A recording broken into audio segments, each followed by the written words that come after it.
Bismillah ar-Rahman ar-Rahim. Alhamdulillah wa salatu wa salamu ala Rasulillah. Brothers and sisters, Assalamu alaikum wa rahmatullahi wa barakatuh. And this is Muazzam Beg again with the ninth reflection from the ninth juz from the team of Cage, the ninth juz of the Quran on the ninth night of Ramadan. We are speaking, inshallah, from the end of Surah Al-A'raf and the beginning of Surah Al-Anfal. And Surah Al-Anfal is the 8th surah in the Quran, and it is about the spoils of war.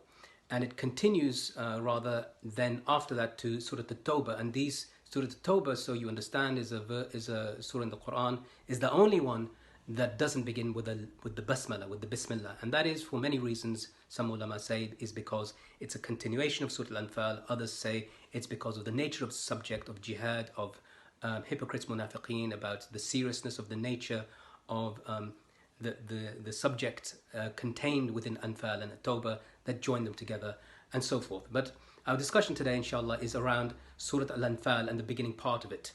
And this verse, so that, again, from the tafsir of Sayyid Qutb fi Dhilal al-Quran, in the shade of the Quran, which he wrote when he was in prison, he quotes from Zad al-Ma'ad of Ibn al-Qayyim al-Jawziyah, and he explains how first that the Prophet ﷺ was told, Iqra bismi rabbika alladhi khalaq, as his first order from Allah subhanahu wa ta'ala, read or proclaim in the name of your Lord who created.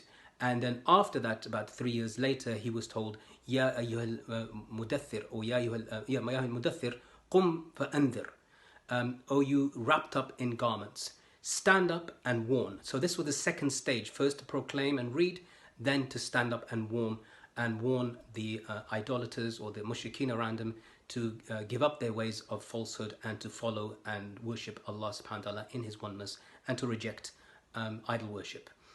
And then, of course, as you know, for 10 years this kind of da'wah continued, where the Prophet ﷺ called people, only a handful of people entered Islam, but the quality of those people later showed that they would not only be the defenders of Islam, but they also would go on to literally rule and break apart the superpowers of the day, like Persia and the Roman Empire. Some of those very early companions who accepted Islam under the hardships of not only accepting the Islamic precepts, but also of not fighting and not striking a blow against those who would strike them.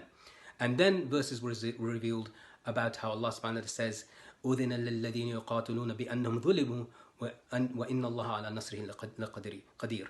That the permission is given to those who have been fought against because they have been oppressed, that they can fight back, and Allah is all able to give them victory.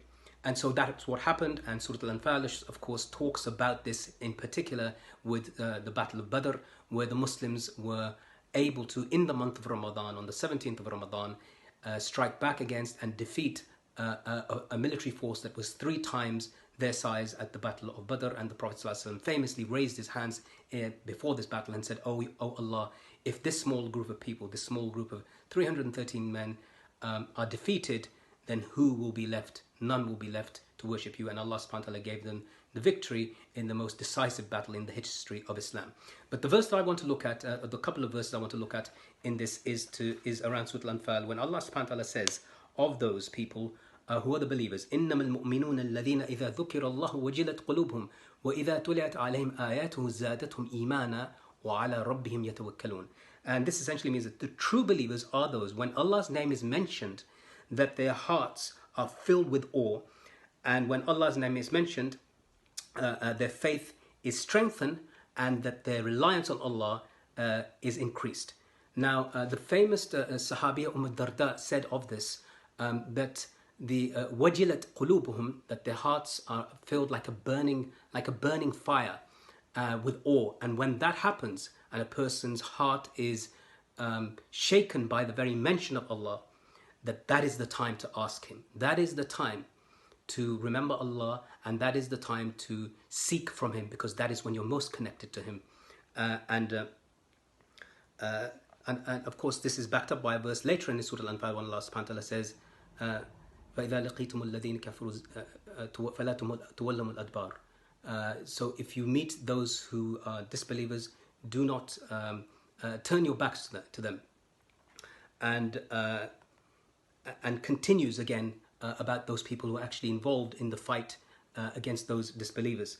The verse continues, الَّذِينَ يُقِيمُونَ الصَّلَاةَ وَمِمَّا رَزَقْنَاهُمْ يُنْفِقُونَ, that those who establish their prayer and spend from that which they have been provided.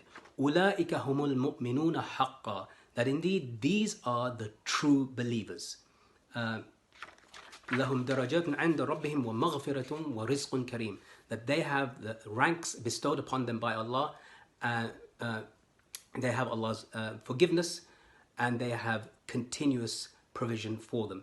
So really this is the short, very, very short explanation of these verses that I want to give you of the point that when remembering Allah subhanahu wa ta'ala, if your heart is shaken and if your heart feels like it's in awe of Allah's words, as the companions were at that time when these verses were revealed, that is the time to ask Him, because your connection with Allah subhanahu wa ta'ala at this point will not be any stronger. And when you ask Allah at this point, there is nothing that you'll get except for His response and His reply to you in one way or another. Jazakumullah khair. Assalamu alaikum wa rahmatullahi wa barakatuh.